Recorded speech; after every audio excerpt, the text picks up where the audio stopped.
ጤና ይስጥልን ተመልካቾቻችን እንደምንላችኋል። ይህ የኢትዮጵያ ቴሌቪዥን ነው። ኢቲቪ 4 ማዕዘን ተጀምሯል። በቅድሚያም አበይት ጉዳዮችን እናስቀድማለን። የትናንት ስህተታችን የፈጠረውን የዛሬ ስብራታችንን ተረድተን ዘላቂ መፍትሄ ከሚፈጥሩት ወገን ለመሆን መዘጋጀት አለብን ሲሉ ጠቅላይ ሚኒስትር አብይ አህመድ ገለጹ። ጠቅላይ ሚኒስትሩ የትናንት ዘር የዛሬ ፍሬ የነገ ስንቅ በሚል መልእክትም አስተላልፈዋል።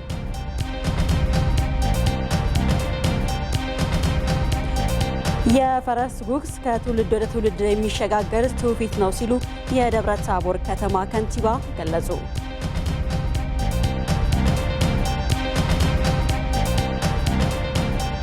በጦርነት ሙሉ ለሙሉ ከወደሙ ትምህርት ቤቶች መካከል 71 የሚሆኑትን በፍጥነት እንደሚገነቡ የትምህርት ሚኒስቴር አስታወቀ።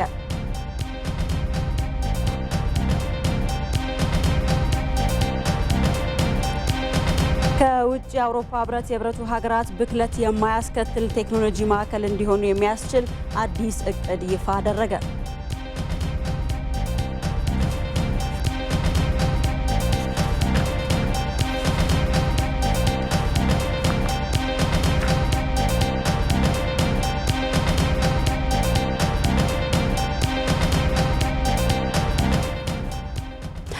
ተመልሰናል ተመልካቾቻችን፣ ዜናዎቻችን ይቀጥላሉ። ከዚህ ከዋናው ስቱዲዮ ኢቲቪ 4 ማዕዘን ዜናዎችን እየመራን ነጻነት ፍቅሩ ቆይታ አደርጋለሁ። ከተለያዩ ቦታዎች ባልደረቦቼ ይገኛሉ። ኋላ ላይ የተለያዩ መረጃዎችን ያደርሳሉ። አሁን ግን እነሱን አገኛለሁ። ከደቂቃዎች በኋላ ምን ሊነግሩን ይችላሉ የሚለውንም ይነግሩናል። ብርሃን እንደምን ውለሃል? አንተን ላስቀድምህና የት ነው የምትገኘው? ከደቂቃዎች በኋላ ምን እንጠብቅ? አመሰግናለሁ። ከደቂቃዎች በኋላ ወደ እናንተ የማደርሰው በዚህ በደብረ ታቦር ከተማ ከጠዋት ጀምሮ የፈረስ ጉግስ እንዲሁም የቅዱስ መርቆሬዎስ የንግስ በዓል ሲካሄድ ነው የነበረው። የዕለቱ ውሎ ምን እንደሚመስል የማደርስሽ ነው የሚሆነው። መልካም ዋለልኝ። በድጋሚ እንደምን ውለሃል ብያለሁ። አንተንም ከአንተስ ምን እንጠብቅ? መልካም። እኔ አዲስ አበባ ነው የሚገኘው። የትምህርት ሚኒስቴር መግለጫ ሰጥቷል ዛሬ። በተለይም ደግሞ በትምህርት ቤት ግንባታ ላይ የሰጠውን መግለጫ ከአፍታ ቆይታ በኋላ አቀርባለሁ። አመሰግናለሁ ባልደረቦቼ። ኋላ ላይ ከደቂቃዎች በኋላ በመረጃዎቻችሁ እንገናኛለን። ወደ ዜናዎቹ አልፋለሁ። የትናንት ስህተታችን የፈጠረውን የዛሬ ስብራታችንን ተረድተን ዘላቂ መፍትሄ ከሚፈጥሩት ወገን ለመሆን መዘጋጀት አለብን ሲሉ ጠቅላይ ሚኒስትር አብይ አህመድ ገለጹ። ጠቅላይ ሚኒስትሩ የትናንት ዘር የዛሬ ፍሬ የነገ ስንቅ በሚል መልእክት አስተላልፈዋል። የመልእክቱን ሙሉ ቃል እንደደረሰን ወደ እናንተ የምናደርስ ይሆናል። ወደ ሌሎች ዜናዎች አልፋለሁ። የአዲስ አበባ ከተማ አስተዳደር ከንቲባ አዳነች አቤቤ ከአዲስ አበባ ከተማ አስተዳደር የካቢኔ አባላት ጋር የ2015 ዓ.ም የ6 ወራት የስራ አፈጻጸም መገምገም መጀመራቸውን ከከንቲባ ጽሕፈት ቤት ያገኘነው መረጃ ያመላክታል። በግምገማው የከተማዋ ካቢኔ አባላትና የሚመሯቸው ተቋማት ከተሰጣቸው ተልዕኮና በእቅድ ከያዙትን ተግባራት ከመፈጸም የከተማዋን ሕዝብ መሰረታዊ ጥያቄዎች ከመመለስ እንዲሁም በህብረተሰቡ ውስጥ የሚታዩ ማህበራዊና ኢኮኖሚያዊ ችግሮችን ከማቃለልና ከመፍታት አኳያ ያከናወናቸው ተግባራት በዝርዝር ይታያሉም ተብሏል።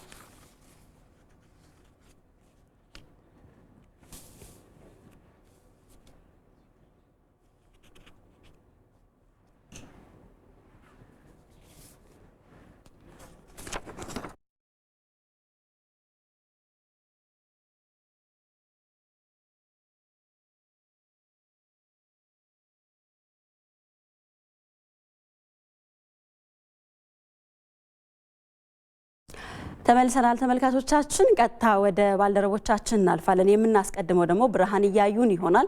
ብርሃን ደብረ ታቦር ነው የሚገኘው፣ መረጃዎችን ያደርሰናል። በነገራችን ላይ ከባልደረቦቻችን ባለፈ በሙስና ጉዳይ ላይ የተለያዩ መረጃዎችን ሊሰጡን እዚህ በቀጥታ መስመራችን እንግዳም ጋብዘናል። ኋላ ላይ መረጃዎችን የምናደርስ ነው የሚሆነው።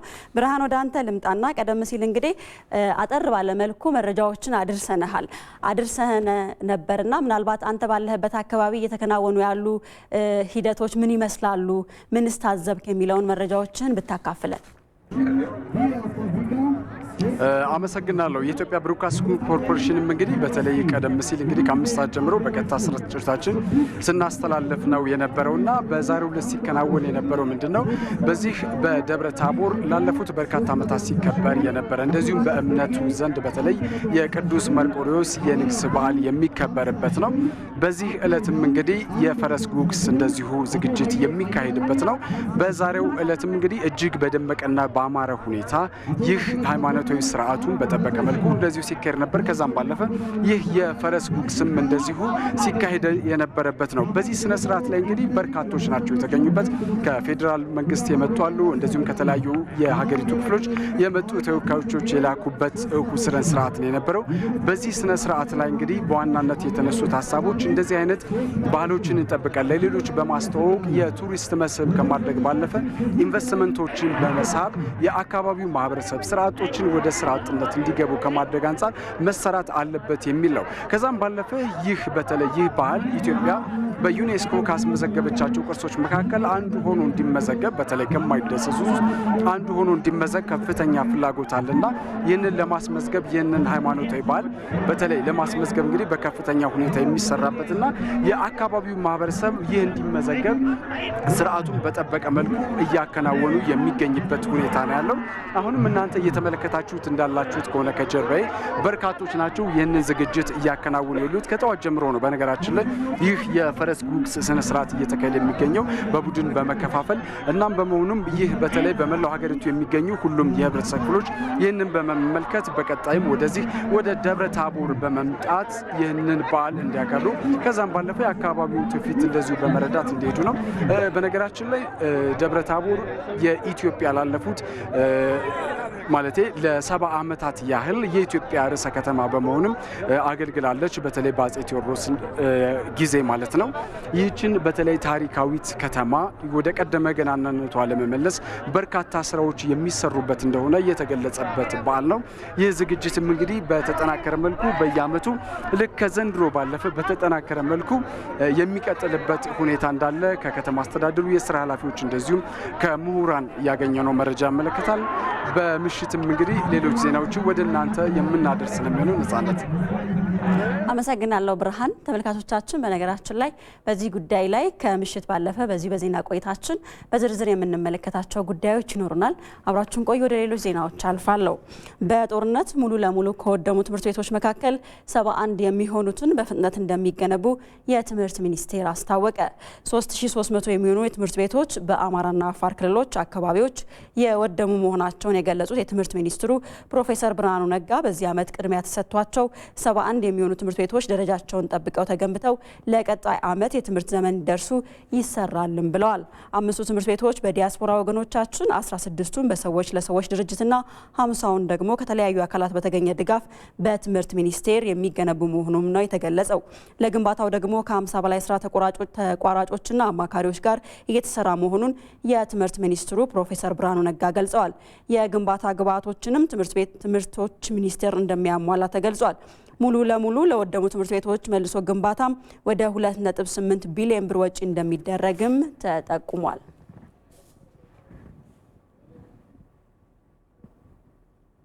እዚህ ጉዳይ ላይ እንቆያለን። ቀደም ሲል እንግዲህ ባልደረባችን ዋለልኝ ታምር በዚህ ጉዳይ ላይ ተጨማሪ መረጃዎችን ሊሰጠን በቀጥታ መስመራችን ላይ ተገኝቶ ነበርና ወደ እሱ እናመራለን። ዋለልኝ በድጋሚ ጤና ይስጥልኝ ብያለሁ። ቀደም ሲል ካነሳዋቸው ጉዳዮች ባለፈ በተለይም በዚህ ሂደት ላይ ምን ጉዳዮች ተነሱ፣ በምን መልኩ ነው እነዚህ ስራዎች የሚከናወኑት የሚለውን ብትነግረን።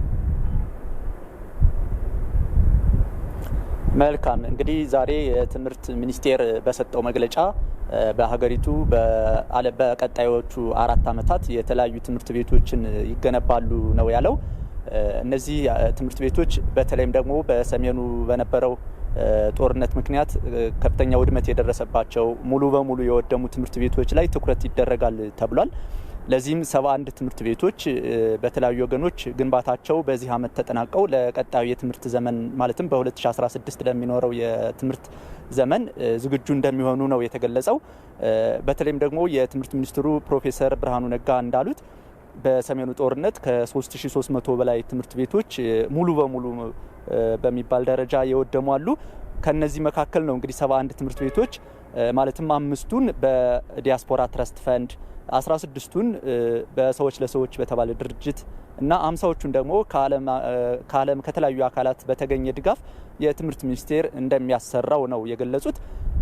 ለዚህም በዛሬው ዕለት በተሰጠው የግንባታ ማስጀመሪያ ይፋ በተደረገበት ፕሮግራም ላይ የተለያዩ ስራ ተቋራጮችና አማካሪዎች ተገኝተው መግለጫውን አብረው ተከታትለዋል። እስካሁንም ከአርኪቴክቶች ማህበር ጋር በትምህርት ቤት ግንባታዎች ዙሪያ በዲዛይኑ ላይ ውይይት ተደርጓል፣ ስምምነትም ተፈጽሟል ተብሏል። በዛሬው ዕለትም እነዚህን ትምህርት ቤቶች በተለይም ደግሞ 71ዱን ትምህርት ቤቶች በታሰበለት ጊዜ ለማጠናቀቅ እነዚህ የስራ ተቋራጮች በርትተው እንዲሰሩ ነው ጥሪ ያቀረቡት ሚኒስትሩ። እነዚህ የስራ ተቋራጮች አባላት መካከልም የተነሱ ሀሳቦች ነበሩ። በተለይም ደግሞ ግብዓቶችን በማሟላት ረገድ መሰረተ ልማቶች እንዲሟሉላቸው እንዲሁም ደግሞ እነሱ የቻሉትን ያክል ሰርተው በተባለው ጊዜ እንደሚያቀርቡ ቃል ገብተዋል። ለዚህ ደግሞ ትምህርት ሚኒስቴር ደግሞ የግብዓትን በማሟላት ረገድ የብረትና የሲሚንቶ ግብዓቶችን አሟላለው ብሏል። ሌሎቹን ነገሮች ግን በእነሱ አማካኝነት እንደሚሰሩና በተጠቀሰው ጊዜ ለማድረስ ጥረት እንዲያደርጉ ነው የተጠቀሰው። እንደዚሁም እነዚህን ትምህርት ቤቶች ለመስራት 2.8 ቢሊዮን ብር ከተለያዩ የህብረተሰብ ክፍሎች መሰባሰቡን የተገለጸው። ከዚሁ ጋር ተያይዞ 13 ልዩ የግል ትምህርት ቤቶች ወይም ደግሞ በተለያዩ ክልሎች እንደሚገነቡም አብረው ተገልጿል።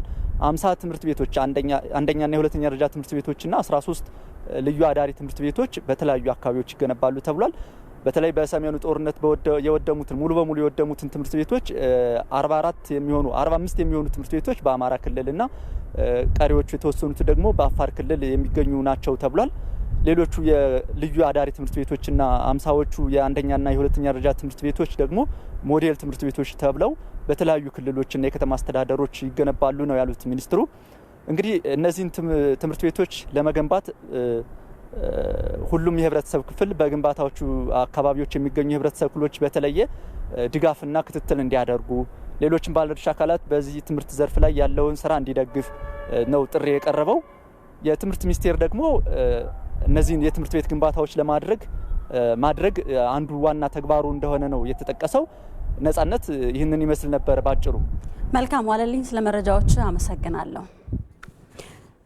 እንቀጥላለን ተመልካቾቻችን። በመንግስት ተቋማት በግዢ ወቅት የሚፈጸም ሙስና ለመከላከል የሚያስችል አሰራር ለመዘርጋት እየሰራ መሆኑን የፌዴራል ስነ ምግባርና ጸረ ሙስና ኮሚሽን አስታውቋል። ኮሚሽኑ በግዢ ወቅት የሚያጋጥሙ ችግሮችን ለመፍታት ያዘጋጀው ስልጠና በሐዋሳ እየተካሄደ ይገኛል። እዚህ ጉዳይ ላይም ቆይታ እናደርጋለን። በቀጥታ መስመራችን ላይ ከሐዋሳ ስቱዲዮ እንግዳ ጋብዘን በምናነሳቸው ጥያቄዎች ላይ ምላሽ ይሰጡናል። እንግዳችን እንግዲህ የፌዴራል የስነ ምግባር ጸረ ሙስና ምክትል ኮሚሽነር ወርዶ አጦ ናቸው። ከሐዋሳ ስቱዲዮአችን በቀጥታ መስመራችን ላይ ይገኛሉ።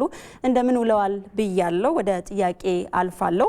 በመንግስት ተቋማት በተለይም ደግሞ ቀደም ሲል ካነሳናቸው ሀሳቦች ጋር ተያያዥነት ያላቸው ናቸው። በግዢ ወቅት የሚፈጸመው ሙስና እንዴት ነው የሚገለጸው? እንዴትስ ተመለከታችሁት የሚለውን እናስቀድም። አመሰግናለሁ። አጠቃላይ እንግዲህ ሙስና በሁሉም የህብረተሰብ አካላት ላይ ችግር የሚያስከትል ማህበራዊ ችግር ነው።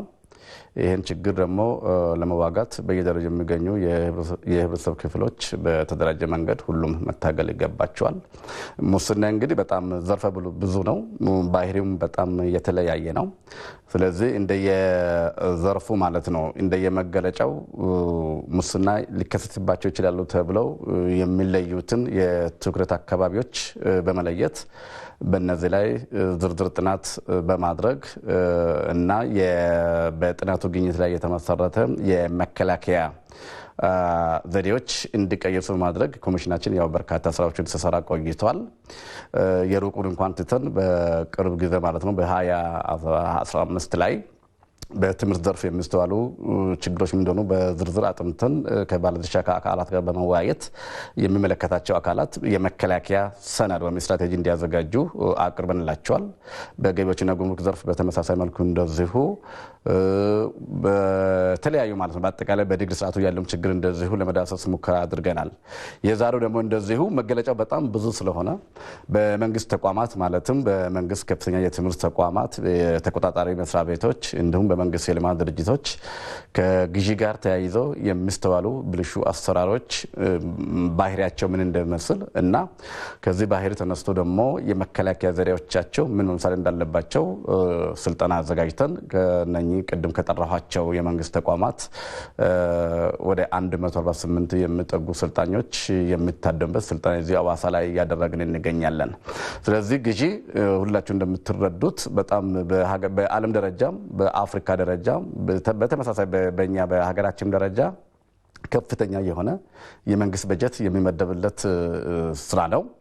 በሀገራችን አንዳንድ ጥናቶች መረጃዎች እንደሚያሳዩት ከ60 እስከ 70% የሚጠጋ በጀት ለዚህ ለመንግስት ዕቃና አገልግሎት ግዢ ይመደባል። ስለዚህ ይሄ የሚመደበው የህዝባችን ልማት የህዝቡን አጠቃላይ የልማት ጥያቄ በአግባቡ ለመመለስ የሚያስችል እንደ እርሾ የሚወሰድ በጀት ነው። የጤና ስርዓታችን የሚያሻሽል፣ የትምህርት ስርዓታችን የሚያሻሽል ወዘተ አጠቃላይ የስራ ማስኬጃ በከፍተኛ ሁኔታ ነው የሚመደበው። ስለዚህ ይህን ስራ ለማቀላጠፍ የሚያግዝ በጀት በአግባቡ ለታለመለት ዓላማ እየዋለ ነው ወይስ አይደለም የሚለውን ያው በተደጋጋሚ ጥናቶችም ተካሂደዋል።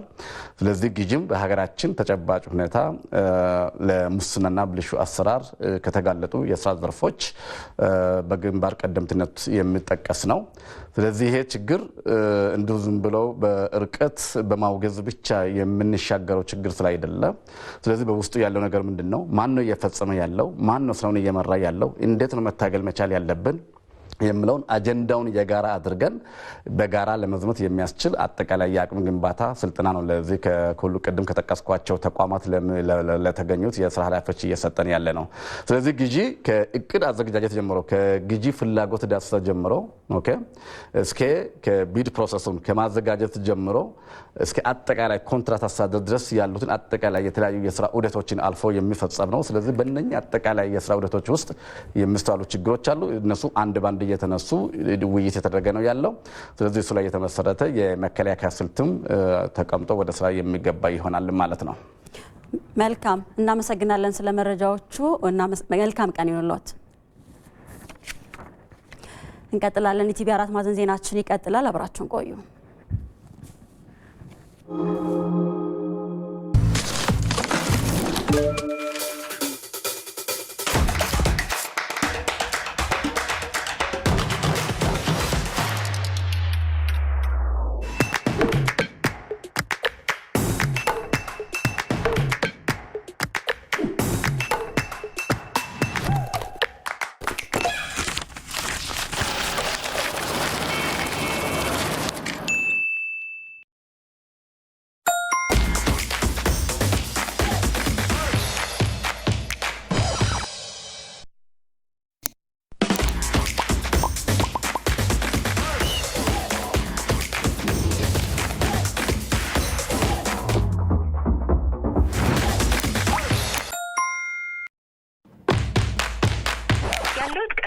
አነስተኛ ነው። ቀላል ውሎን ለማሳለፍ እንዲሁም የተቀላጠፈ ኑሮን ለመምራት የኢትዮጵያ ንግድ ባንክ የሞባይል መተግበሪያን አሁኑኑ ይጫኑ።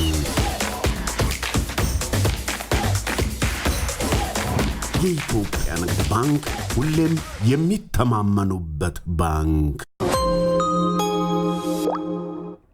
ይህ የኢትዮጵያ ቴሌቪዥን ነው። ኢቲቪ 4 ማዕዘን ዜናቸው ወደ እናንተ እየደረሰ ይገኛል። ቀደም ሲል ጠቅላይ ሚኒስትር አብይ አህመድ ያስተላለፉትን መልእክት እንደደረሰ እናደርሳለን ብለን ነበረ። አሁን እሱን መልእክት አስታውሰን ወደ እናንተ የምናደርስ ይሆናል። ወደ ዜናው አልፋለሁ።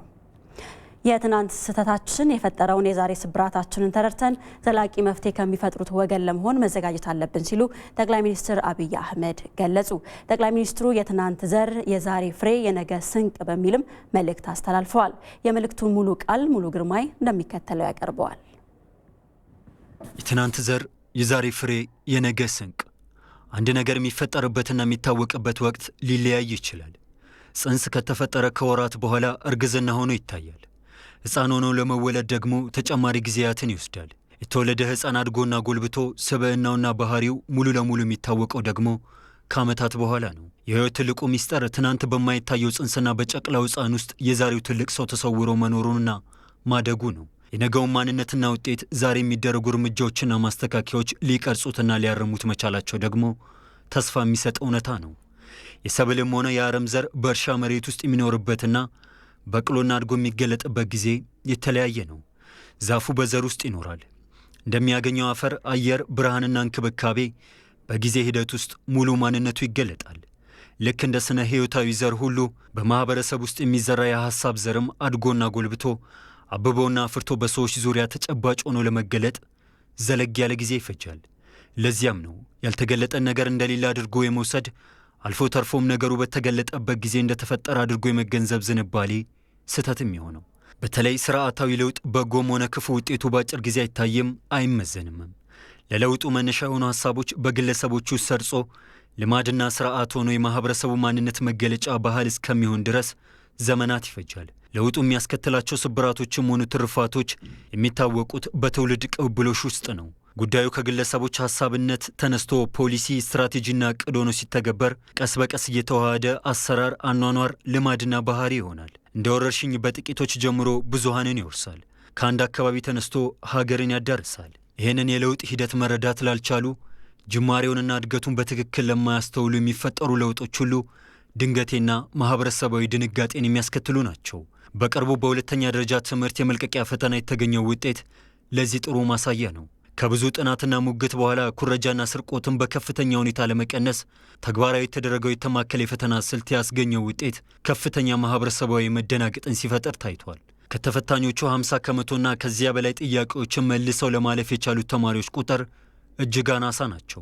በሺህ የሚቆጠሩ ትምህርት ቤቶች አንድ ተማሪ እንኳን ለማሳለፍ ያልቻሉበት ሁኔታ ተፈጠረ። ይህ የትምህርት ጥራት ላይ ያሉብንን ችግሮችና ያለንበትን ቀውስ ፍንትው አድርጎ አሳየን። የችግሩን ልክ በአግባብ በአሃዝ መረጃ የተገነዘብነውና ያየነው አሁን ቢሆንም ችግሩ ግን በፈተና የተገለጠ እንጂ የተፈጠረ አይደለም። የትምህርት ስርዓቱ ስብራት ዛሬ የተፈተኑትን ተማሪዎች የሚያስተምሩ አስተማሪዎች ከተመለመሉበት ከሰለጠኑበት መንገድ፣ አጠቃላይ የትምህርት ስርዓቱ ከተመራበት ፖሊሲና አቅጣጫና ከሌሎች ብዙ ጉዳዮች ጋር የተያያዘ ባለፉት 10 ዓመታት የሄድንበት የተንሻፈፈ ጉዞ ውጤት ነው። ዛሬ ችግር ሰብሉን ብናጭድም ዘሩ አፈር ነክቶ መብቀል ከጀመረ ዘመናት ተቆጥረዋል። ከዚህ ጋር ተያይዞ አንድ እውነት ማወቅ አለብን። ችግሩ በአንድ ሌሊት እንዳልተፈጠረ ሁሉ መፍትሄውን በአንድ አዳር ሊመጣ አይችልም። ዛሬ ከአበባ አልፎ ፍሬውን ያየነውን የትምህርት ችግር ቀልብሶ ለማስተካከል ረጅም ጊዜና ከባድ ዋጋ ይጠይቃል። እንዲህ ያለው ስብራት በአንድ ዘርፍ ብቻ ያለ ችግር ነው ብሎ ማሰብም ስህተት ነው። ልክ በትምህርት ዘርፍ ላይ መዛነፎች እንዳሉብን ሁሉ በፖለቲካዊው፣ በኢኮኖሚው፣ በማኅበራዊም፣ በፍትህም ሆነ በጸጥታ ዘርፍ በተመሳሳይ ለረጅም ጊዜ የዘለቁ ስብራቶች አሉብን። ዘላቂነትንና አዋጪነትን ታሳቢ ያላደረጉ ብድሮች፣ ደካማ የፕሮጀክቶች አፈጻጸሞች፣ ብክነትና ስርቆት፣ የተቋማት መቀንጨር፣ እጅግ ከፋፋይ የፖለቲካ ትርክትና ጽንፍ የወጣ ብሔርተኝነት፣ በእምነት ተቋማትና በማኅበራዊ ተቋማት ውስጥ ያሉ ፈተናዎች፣ በውጭ ግንኙነት የነበሩ ድክመቶች፣ በሞራልና እሴቶች ላይ የደረሱ ስብራቶች ወዘተ ባለፉት ብዙ 10 ዓመታት በሂደት ተፈጥረውና ተንሰራፍተው ቆይተዋል።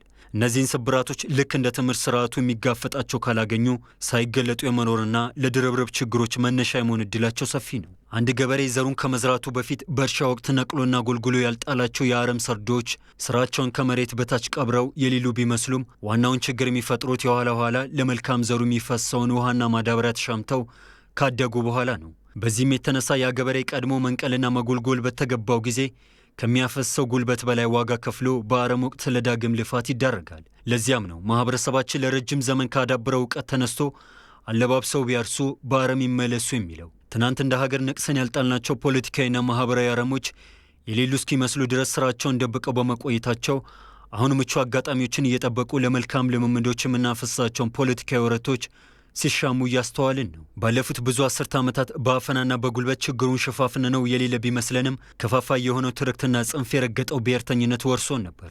ዛሬ አንጻራዊ ነጻነት ሲኖር የችግሩን ልክ አካል ገዝቶ አየ ነው። የጸጥታና የፍትህ ተቋሞቻችን በአግባቡ ተቋም ሆነው ተገቢው አቅምና ቁመና ሳይኖራቸው በማስፈራራትና በአምባገነናዊ አውድ ልክ እንደ ጸጉሯም ውሻ ከባድ ጡንቻ ያላቸው መስለው ይኖሩ ነበር። በነጻነትና ዲሞክራሲ አውድ ሲፈተኑ ግን ስብራታቸው ጎልቶ ፈጦ ወጣ። በምዝበራ ተቦጥብጦ በብድርና ጫና ደቆ የነበረው ኢኮኖሚ በእድገት አመላካች ቁጥሮች ተጀብኖ ሲጨበጨብለትም ነበር። የተበደራችሁትን ክፈሉ ሲባል የህዝብ ኑሮ ማሻሻል ሲሳነው፣ የሥራ ፈላጊዎችን የሥራ ፍላጎት በከፊል እንኳን ማሟላት ሲያቅተው የስብራቱ ልክ ተጋለጠ። ችግሮች ስር የሰደዱ ቢሆንም ልካቸው ጎልቶ የታየውና የወጣው ስርዓቱ በአንጻራዊ ነጻነት ሲፈተሽ ነው። ነጻነት በሌለበት ሁሉም ታፍኖ ተዘግቶ በፍርሃት በተሸበበበት ጭራሽ ችግሮቹ ጌጥ መስለው ሊታዩ ይችላሉ። እውነቱ ግን ውስጥ ለውስጥ ስሩ መሬት ሲቆነጥጥና ድር ሲያደራ ቆይቶ የሀገርን ህልውና ሊገዘግዝ ጥርስ ሲያበቅል ነበር።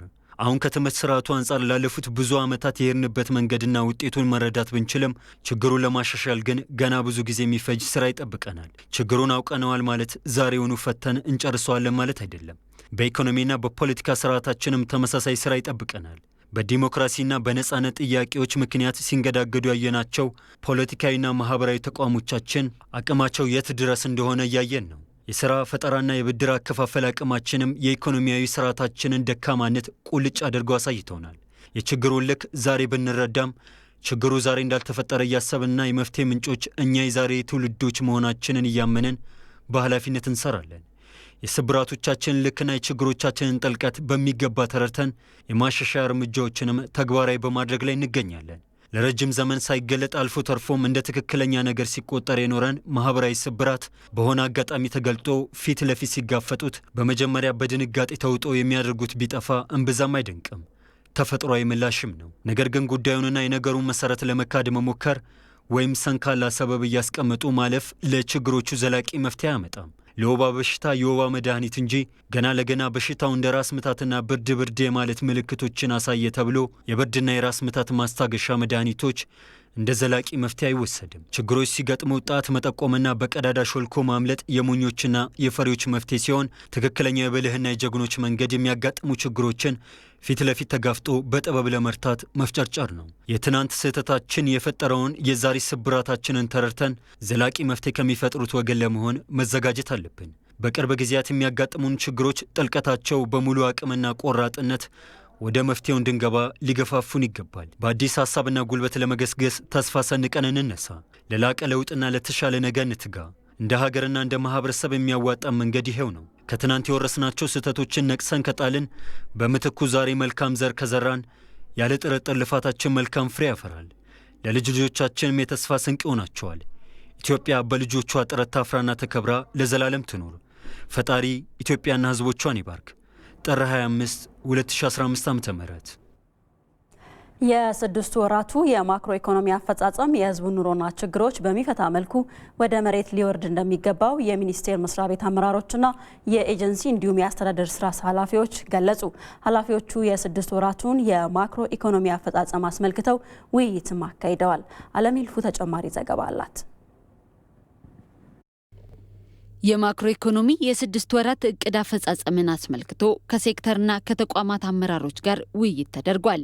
በውይይቱ በሀገሪቱ በነበረው ጦርነትና በዓለም አቀፍ ጫናዎች ምክንያት የታቀደውን ያህል እድገት ማስመዝገብ ባይቻልም የተገኘው ውጤት ግን አበረታች መሆኑን ነው የፕላንና ልማት ሚኒስትሯ ዶክተር ፍጹም አሰፋ የጠቆሙት። ኢኮኖሚያችን 7.5% እድገት እንደሚያስመዘግብ ፕሮጀክት ተደርጓል በፕላንና ልማት። ከዚህ 7.5 የኢኮኖሚ እድገት አሁንም ግብርና ትልቁን ሚና እየተጫወተ ይቀጥላል። በተለያዩ ምክንያት በኮቪድም በሰሜኑ የሀገራችን ክፍል ከነበረው ችግር ጋር ተያይዞ የነበሩ የፋይናንስ እጥረቶች በተለይ ኢንዱስትሪ ዘርፉ የሚፈልገው ግብአት ከውጭ የሚመጣ በአብዛኛው እንደመሆኑ ትንሽ ቻሌንጅድ ሆኖ ቆይቷል። እድገቱም በዛው መጠን አስቸጋሪ ሁኔታ ውስጥ ቆይቶ ነበር። ጠቅላላ ገቢ የታክስና ታክስ ያልሆነን ቢሆን ስንመለከት ለዚህ ለስድስት ወራት አቅደን የነበረው 172.2 ቢሊዮን ብር ሲሆን አሁን ግን ወደ 222 ቢሊዮን ብር አጠቃላይ የመንግስት ገቢ ማሳካት ችለናል። የሚኒስቴር መስሪያ ቤትና የኤጀንሲ አመራሮች በዘርፉ ላይ የሚስተዋሉ መስተካከልና መሻሻል ያለባቸውን ጉዳዮች አንስተዋል። ከዚህም ውስጥ የህዝቡን ኑሮ ሊለውጡ የሚችሉ ስራዎች ላይ ማተኮር እንደሚገባም በመጠቆም ብዙ የሌዘር ፕሮዳክት አሉን፣ ብዙ ቴክስታይል ፕሮዳክቶች አሉን። ነገር ግን በምንፈልገው ጥራት በሌሎችም ዘርፎች፣ በምግብ ዘርፎች፣ በተለያዩ ዘርፎች የሚጠበቀውን የደረጃ መጠን እያሟላን ነው ወይ? አፍሪካ ፍሪ ትሬድ አግሪመንት ልንገባ ነው፣ መጣያ እንሆናለን። ያንን አግሪመንት በትክክል ኢምፕሊመንት ማድረግ ስንጀምር እኛ በዛ ደረጃ ተዘጋጅተን መጠበቅ ይኖርብናል የሚለው ነገር ታሳቢ እንዲሆን ነው። የገቢና የወጪ ጋፓችን ባይፋር በጣም ተራርቆ እያለን 97 95 እንደዚህ መሰጠቱ እኔ አግባብ ነው ብያለሁ። ሚዛናችን ቢያንስ ያለንበትን ነባራዊ ሁኔታ ያገናዘበ ሚዛን ቢታይ ጥሩ ነው የሚል አስተያየት አለ። በማክሮ ኢኮኖሚው ዘርፍ እስካሁን የተገኙ በጎ ጅምሮችን በማስቀጠልና ያሉ ችግሮችን በመፍታት ዜጎች ተጠቃሚ እንዲሆኑ ማስቻል ቀጣይ የትኩረት አቅጣጫ ስለመሆኑም ነው ዶክተር ፍጹም አሰፋ የገለጹት። የፈጸምነው ነገር አገርን ይመስላል የሚለውንም በ6 ወር ሞኒተር ነው ልናደርግ የምንችለው። የኢቫሉዌሽን ነገር በአመት ራሱ ላይ ሳካ ይችላል። ምክንያቱም ኢቫሉዌሽን ስንል ኢቫሉዌት የምናደርገው ኢምፓክቶችን አውትካምን ነው አይደለም። ይሄንን ማድረግ ደግሞ አንዳንድ ጉዳዮች ኢምፓክታቸው የመጣው ላግ አድርጎ ስለሆነ በሂደት የምናየው ነው። እንደ ሀገር ያመጣነው አክሩ ያደረገ በማክሮ ደረጃ የኢኮኖሚ እድገት እንበለው ሌሎች ጥቅሞች ወደ ህዝቡ ደግሞ የሚወርዱት እንዲሁ ዝም ብለው አይደለም የሚፈሱት አይደለም። እላይ ያ ሆኖ ሊሆን ይችላል፣ እታች ላይ ደርስ ይችላል። ሌሎች ኢንስትሩመንቶች፣ ሌሎች ኢንስቲትዩሽናል ሜካኒዝምስ ማስቀመጥ ያስፈልጋል። ምርቶችን በሀገር ውስጥ ለመተካት ያለባቸውን የግብዓት አቅርቦት ችግር መፍታትና በአረንጓዴ ልማት ስራዎች ላይ በትኩረት እንደሚሰራም በውይይቱ ተጠቁሟል። አበይት ጉዳዮቻችንን እናስታውሳችሁ። የትናንት ስህተታችን የፈጠረውን የዛሬ ስብራታችንን ተረድተን ዘላቂ መፍትሄ ከሚፈጥሩት ወገን ለመሆን መዘጋጀት አለብን ሲሉ ጠቅላይ ሚኒስትር አብይ አህመድ ገለጹ። ጠቅላይ ሚኒስትሩ የትናንት ዘር የዛሬ ፍሬ የነገ ስንቅ በሚልም መልእክት አስተላልፈዋል።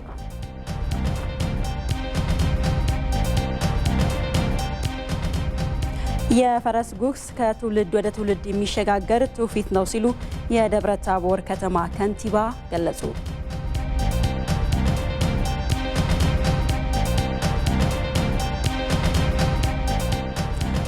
በጦርነት ሙሉ ለሙሉ ከወደሙ ትምህርት ቤቶች መካከል 71 የሚሆኑትን በፍጥነት እንደሚገነቡም የትምህርት ሚኒስቴር አስታወቀ።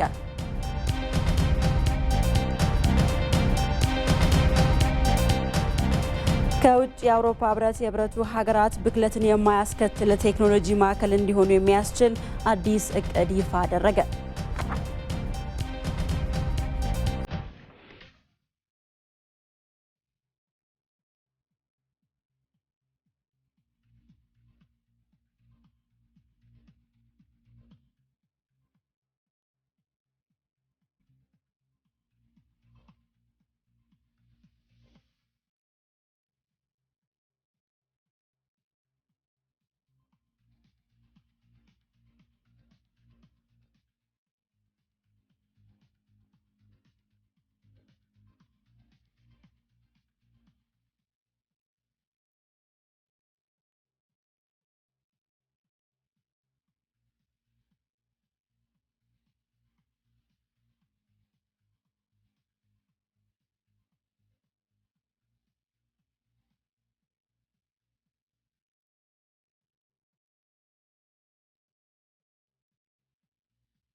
በቅርቡ እንደ አዲስ ይደራጃል ተብሎ የሚጠበቀው የማዕከላዊ ኢትዮጵያ ክልል አደረጃጀት ሁለንተናዊ እድገትን የሚያረጋግጥ ሆኖ እንዲወጣ ምሁራን የድርሻቸውን እንዲወጡ የደቡብ ክልል ርዕሰ መስተዳደር ርስቱ ይርዳው ጥሪ ያቀረቡ። በማዕከላዊ ኢትዮጵያ ክልል አደረጃጀት ውስጥ ከሚታቀፉ አካባቢዎች ከተወጣጡ ምሁራን ጋር በወራቤ ከተማ ምክክር ተካሂዷል። ሚካኤል ገዙ በዚህ ጉዳይ ላይ ተጨማሪ ዘገባ አለው። ከደቡብ ክልል የአደረጃጀት ጥያቄ ጋር በተያያዘ የፌዴሬሽን ምክር ቤት የደቡብ ኢትዮጵያ ክልልን በጋራ ለመመስረት በወሰኑ መዋቅሮች ህዝበ ውሳኔ እንዲደረግና በነባሩ የደቡብ ክልል አደረጃጀት ውስጥ የሚቀሩ መዋቅሮች ደግሞ በአንድ ላይ እንዲቀጥሉ ያሳለፈውን ውሳኔ ተከትሎ ነባሩን ክልል በአዲስ የማደራጀት ተግባር የማስፈጸሚያ ፕሮጀክት ጽህፈት ቤት ተቋቁሞ እየተሰራ ይገኛል። አዲስ ሊደራጅ በታሰበው የማዕከላዊ ኢትዮጵያ ክልል ውስጥ ከሚታቀፉ አካባቢዎች ጉራጌ፣ ስልጤ፣ ሀዲያ፣ ከምባታ፣ ጠንባሮ፣ ሀላባ ዞንን ጨምሮ ከየም ልዩ ወረዳ ከተውጣጡ ምሁራን ጋር የክልል አደረጃጀትና የምሁራን ሚና በሚል ምክክር ተካሂዷል። በመድረኩ የተገኙት የደቡብ ክልል ርዕሰ መስተዳድር አቶ ርስቱ ይርዳው የህዝብ ፍላጎት ላይ ተመስርቶ ሊደራጅ የታሰበው ክልል በኢኮኖሚ በማህበራዊ ልማትና በአሰራር ጠንካራ ሆኖ እንዲወጣ ምክር ሀሳብ በማቅረብ ምሁራን ተሳትፎ እንዲያደርጉ አሳስበዋል። ምን እድሎች አሉ? እነዚህ እድሎች፣ እነዚህ አቅሞች፣ እነዚህ ጸጋዎች እንዴት አስፍተን ልንጠቀማቸው እንችላለን? ምሁራኖች ከዚህ አኳያ ምን ኮንትሪቢዩት ልታደርጉ ትችላላችሁ? እንዴት ነው ኮንትሪቢዩት ማድረግ ያለባቸው? ኮንትሪቢዩት ማድረግ ብቻ ሳይሆን የመሪነቱ ድርሻ የምትወጡት ምሁራኖች ናቸው። ከክልል አደረጃጀቱ ጋር በተያያዘ የተለያዩ ሀሳቦችን ለማስተናገድ እንዲረዳ ታስቦ በየአካባቢው ከተለያዩ ህብረተሰብ ክፍሎች ጋር ውይይቶች በመካሄድ ላይ ናቸው ያሉት ርዕሰ መስተዳድሩ መንግስት ለህዝብ ጥያቄዎች በቁርጠኝነት እየሰራ እንደሚገኝ አስረድተዋል። የለውጡ መንግስት ይህንን ጉዳይ መፍታት አለብን፣ ቀረብ ብለን ማዳመጥ አለብን፣ ከህዝባችን ጋር መክረን የተሻለ ነገር ማድረግ አለብን በሚል አሁን ማዕከላዊ ኢትዮጵያ ክልል በሚል እና ያኛው ክልላችን ደግሞ ደቡብ ኢትዮጵያ ክልል በሚል አዳዲስ ክልሎች ለመመስረት በሂደት ላይ እንገኛለን። የስልጤ ዞን ዋና አስተዳዳሪ አቶ አሊ ከድር እንደ አዲስ በሚዋቀረው ማዕከላዊ ኢትዮጵያ ክልል የሚደራጁ አካባቢዎች በርካታ የጋራ የሆኑ ባህላዊና ታሪካዊ እሴቶች ያሏቸው በመሆኑ አዲሱ ክልል ይህንን ትስስር የሚያጠናክር ይሆናል ነው ያሉት። ይህ የአዲሱ ክልል አደረጃጀት ከህዝቦች ጋር ወንድማማችነትና ጉርብትና ከማጠናከር ባሻገር የህዝቦችን ታሪክ፣ ባህል፣ ቋንቋ፣ ማህበራዊና ኢኮኖሚያዊ ግንኙነቶች ይበልጥ እንዲጎመሩ ያስችላል። በቀጠናው ያለ እምቅና ተጨባጭ አቅም እና ጸጋ በልማት በማስተሳሰር አንድነታቸውንና የጋራ ተጠቃሚነታቸውን ይበልጥ ለማጠናከር ፋይዳው የጎላ መሆኑን በድፍረት መናገር ይቻላል። በመድረኩ የተገኙት ተሳታፊዎች በበኩላቸው የሚደራጀው ክልል በሚያከናውናቸው ስራዎች ላይ ሳይንሳዊ ምክር ሀሳብ በማቅረብ ክልሉ እንዲጠናከር በሚያስችሉ ጉዳዮች ላይ የምሁራን ተሳትፎ አስፈላጊ ስለመሆኑ ተናግረዋል። ሳይንሳዊ በሆነ መንገድ የፌዴራሊዝም አወቃቀሩን ጠንካራ ክልል ለመመስረት እና አሰራሮችን የዓለም ተሞክሮችን በጥናት አስደግፈው በማቅረብ ለክልሉ መጠናከር በአሰራር በአደረጃጀት መጠናከር ትልቅ ሚና አላቸው ብዬ ነው። ባህሉን፣ ሃይማኖቱን ሁሉ ነገር ተቻችሎ ከዚህ ፊት ከነበረው ይበልጥ እጅግ በጣም በተጠናከረ መልኩ የሚሆን ሆኖ እንዲመሰረት የምሁራን ሚና ከፍተኛ ነው ባይ ነኝ። በምክክሩ ላይ የሃይማኖት አባቶች፣ የሀገር ሽማግሌዎችና የመንግስት የስራ ኃላፊዎች ተገኝተዋል። ለኢትዮጵያ ቴሌቪዥን ለተጠናቀረው ዘገባ ሚካኤል ገዙ፣ ስልጤ ዞን ወራቤ። ኢትዮጵያ ከኖርዲክ ሀገራት ጋር የኢኮኖሚና የዲፕሎማሲ ትብብሯን ወደ ላቀ ደረጃ ለማሳደግ እየሰራች መሆኑ ተገለጸ። የኢኮኖሚና የዲፕሎማሲ ትብብሩ ተጠናክሮ መቀጠሉን በኖርዲክ ሀገራት የኢትዮጵያ አምባሳደር ምረትአብ ሙልጌታ ተናግረዋል። ሰናይ ሰይፉ ተጨማሪ ዘገባ አላት። በኖርዲክ ሀገራት የኖርዌይ፣ ስዊድን፣ ፊንላንድና ዴንማርክ የኢትዮጵያ አምባሳደር ምረትአብ ሙልጌታ ኢትዮጵያ ከኖርዲክ ሀገራት ጋር ያላትን ሁለንተናዊ ግንኙነት በማስመልከት ማብራሪያ ሰጥተዋል። አምባሳደሩ የኖርዲክ ሀገራት ከኢትዮጵያ ጋር ያላቸውን ዘርፈ ብዙ የትብብር ግንኙነት ይበልጥ አጠናክረው መቀጠላቸውንም ገልጸዋል። የኢትዮጵያና የኖርዲክ ሀገራት የኢኮኖሚና የዲፕሎማሲ ግንኙነት እያደገ መሆኑን ጠቁመው በተለይም የግሉ ዘርፍ በየሀገራቱ የሚገኙ የግል ኩባንያዎች በኢትዮጵያ መዋለ ንዋያቸውን እንዲያፈሱ የማግባባት ስራ እየተሰራ ነው ብለዋል። ኢትዮጵያ በቱሪዝም መስክ ያሏትን የመዳረሻ ስፍራዎች በሀገራቱ ዘንድ በስፋት እንዲታወቁ እየሰራች መሆኑን ጠቅሰው የልማትና የኢኮኖሚ ትብብሯን እያጠናከረች መሆኑንም ተናግረዋል። ኢኮኖሚውን በተለይ ባየንበት ሰዓት በየሀገራት ውስጥ የሚገኙ ኩባንያዎች ኢትዮጵያ ውስጥ ኢንቨስት ያደረጉበት ሁኔታ አለ። ከአራቱም ሀገሮች በብዛት ወይም በምንጠብቀው ደረጃም ባይሆን በግል ኢንቨስትመንት ደረጃም ኢትዮጵያ ውስጥ ኩባንያዎቻቸው ኢንቨስት እያደረጉ ያሉበት ሁኔታ አለ። ሌላው የቱሪዝም ስራችን ነው። የቱሪዝም ላይ ያ አካባቢ ብዙ ቱሪስቶች የሚያመነጫ አካባቢ ነው።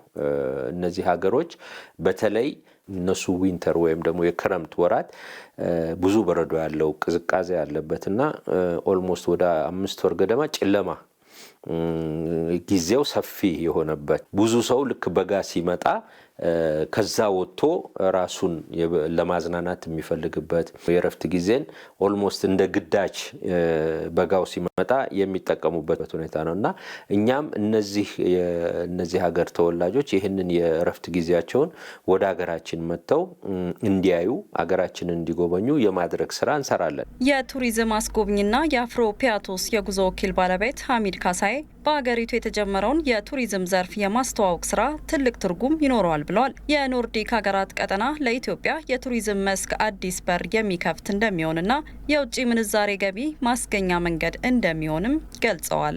የኖርዲክ ካንትሪ እንደ ማንኛውም የአውሮፓ ቱሪስት ጄኔሬቲንግ እንደሚባሉ ሀገሮች ትልቅ የቱሪስት ሶርስ መሆን የሚችል ሪጅን ነው። አጠቃላይ ባልተለመደ መንገድ ወደ ኖርዲክ ካንትሪ ደግሞ ይሄን ነገር ይዘሽ ስትገቢ አዲስ ነገር ይዞ ይመጣል ማለት ነው። ስለዚህ የገበያ ትስስሩ ፎሬን ከረንሲ ማምጣቱ ምናምን ይሄ ጥያቄ ውስጥ የሚገባ ነገር አይደለም። አሁን ኦልሬዲ እያየነው ነው። የታላቁ ኢትዮጵያ አስጎብኚ ድርጅት የጉዞ ወኪል ናሆም አድማሱ በቅርቡ በኖርዌይና ፊንላንድ ላይ በተካሄደ የቱሪዝም ኤግዚቢሽን ኢትዮጵያ ተሳትፎ እያደረገች መሆኑን ጠቁመው በቀጣይም በአገሪቱ የቱሪዝም እንቅስቃሴውን በማስፋት ሰፊ የገቢ ምንጭ ማስገኘት የሚቻልበት እድል ይኖራል በማለትም ገልጸዋል። እንደ ሀገር እንግዲህ ቱሪዝም አንዱ የኢኮኖሚክ ፒላር ሆኖ ሲቀመጥ ከሱ መጠቀም የምንችለው በምን መልኩ ነው? እንዴትስ ነው ማግኘት ያለብንን ሃርድ ከረንሲ የኢትዮጵያን መዳረሻ ቦታዎች አስተዋውቀን የውጭ ምንዛሬዎችን ማግኘት የምንችለው ካልን አንደኛ በሁሉም ቦታ መወከል መቻል ነው። ስለ ኢትዮጵያ ማስተዋወቅ ያሉትን መልካም ገጽታዎች ሁሉ በምንችለው አቅም ፕሮሞት ማድረግ ነው። ለኢንቨስትመንት ምቹ መሆኗን ብዙ ሁለገብ የቱሪዝም መዳረሻዎች ወይም የሁሉም የቱሪዝም ፕሮዳክቶች እንዳሏት ማስተዋወቅ ነው። የኖርዲክ ሀገራት ኖርዌይን ጨምሮ በኢትዮጵያ የትምህርት፣ የአካባቢ ጥበቃ፣ የዘላቂ ልማትና ሌሎችም የልማት ክንውኖች በመደገፍ እንደሚሰሩም ኢዜአ ዘግቧል። የበሰቃ ሐይቅ ለግብርና ስራ እንደሚውል በምርምር ያረጋገጠው አርሶ አደር አሁን ላይ በሰፊው የመስኖ ልማት ስራ እያከናወነ ይገኛል። የአርሶ አደሩ ትጋት በአካባቢው ለሚኖሩ ዜጎችም ተስፋ ሰጪ ሆኗል። ዝርዝሩን ከራስ አንደበት እንከታተል።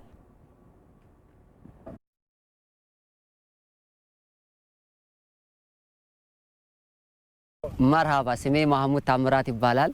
ያው የመተሃራ የፈንታሌ ወረዳ ገበሬ ነዋሪ ነኝ። በ2001 ዓ.ም ይሄ ጤፍ 9 ኩንታል ጤፍ ተገኝቶበታል በዝናብ።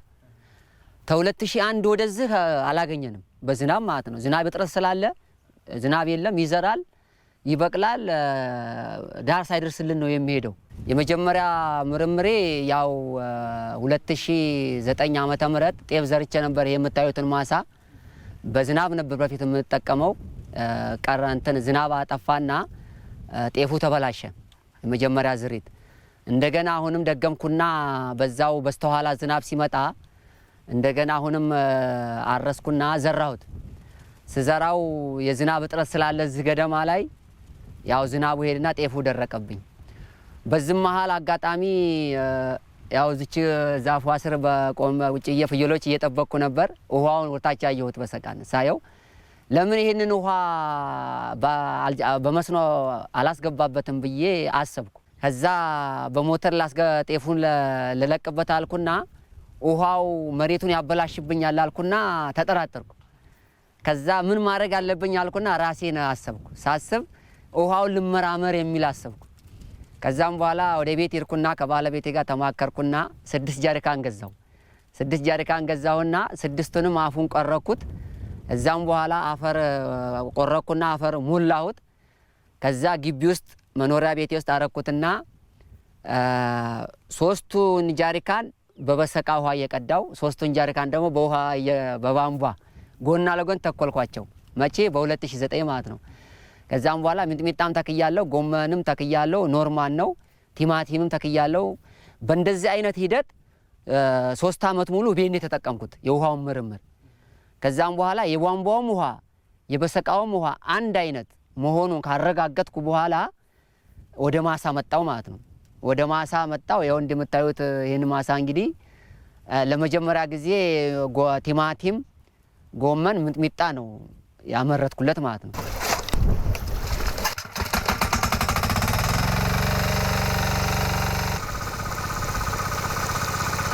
ለመጀመሪያ ጊዜ ሞተሩ መጥቶ ውሃው ላይ ተተክሎ ሲጮህ ማለት ነው ሰውየው አበደ ነው ያሉት። የልጆቹን ማሳደጊያ እኮ በቃ በበሰቃ እያቃጠለ ነው ያለው። ዋና ደጀን የሆነችኝ ኃይል የሆነችኝ ባለቤቴ ነች። ምክንያቱም ከመጀመሪያ እስከ መጨረሻ ውሃው እንደሚሰራ አብረን ስለተመራመርን እሷም ለማወጣው ወጪ ቅር አላላት። በመጀመሪያው ምርት 70 ሺህ ብር አግኝቻለሁ። በመቀጠሉ በሁለተኛው ያመረትኩት በቆሎ ነበረ። በቆሎ ላይ ኪሳራ ነው የገጠመኝ። ኪሳራ ምንድነው? ትል ነው። በቆሎ በጣም አምሯል። በጣም የሚያምር በቆሎ ነበረ። የሶስተኛው ሰብል ደግሞ ገና ገበያ ላይ አልዋለም። የምናየው ነው። ቲማቲምም አለ፣ ሚጥሚጣ አለ፣ ጎመን አለ፣ በቆሎ አለ። ያው መጀመሪያ አበደን ያሉት መጨረሻ ላይ ደግሞ ፍሬው አምሮ ሲታይ የሰው ድንቅ የሰው በቃ ጅግና ማለት ብዙ አድናቂዎች መጡ። ሌላ ሰውም ያው እየተነሳሳ ነው። ድሮ የተወውን ማሳውን እየመነጠረ እያስተካከለ ነው ያለው። ከተማው ላይ ያለ ነዋሪ ራሱ ድሮ ባገኘው ባበት መሸጥ የሚፈልግ ሁሉ ቦታውን ያለችው እየሸጠ መጓዝ የፈለገ ሁሉ አሁን ተስፋ ልየን እያለ ነው ያለው። ትልቁ ነገር አሁን የሸራ ችግር አለ። ሸራ አካባቢ ላይ ያው ጫካ ስለሚበዛ አይጥ አደጋ ላይ ያደረሰ ነው ያለው። ያ የውሃው ቱቦ የለም። የትልቁ ውሃ የቧንቧ ውሃ የሱ ቢቀበር ውሃም ይቆጥባል፣ ነዳጅም ይቆጥባል ማለት ነው። አሁን የውሃ ሲዘጋ ብዙ ውሃ ነው የሚፈሰው ከሸራ ውስጥ። የፈረስ ጉግስ ከትውልድ ወደ ትውልድ የሚሸጋገር ትውፊት ነው ሲሉ የደብረ ታቦር ከተማ ከንቲባ ገለጹ። በየዓመቱ የሚካሄደው የቅዱስ መርቆሬዎስ የንግስ በዓልና የፈረስ ጉግስ በደብረ ታቦር ከተማ ተከብሯል። ኤልሻዳይ ወንድምባገኝ ተጨማሪ ዘገባ አላት።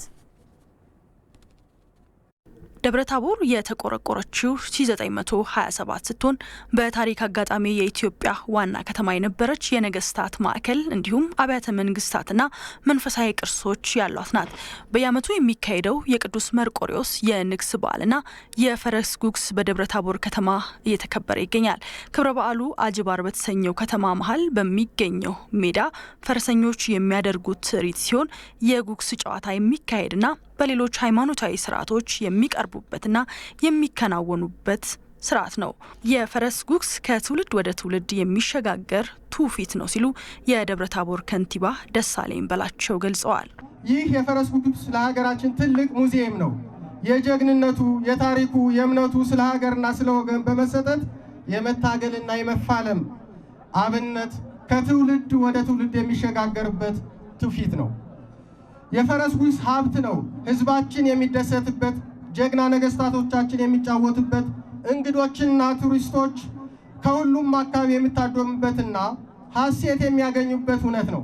ደብረ ታቦር በኢትዮጵያ ጥንታዊና ቀደምት ስልጣኔ ስመጥር ከሆኑት ከተሞች መካከል የምትጠቀስ ሲሆን ታሪካዊም ከተማ ናት።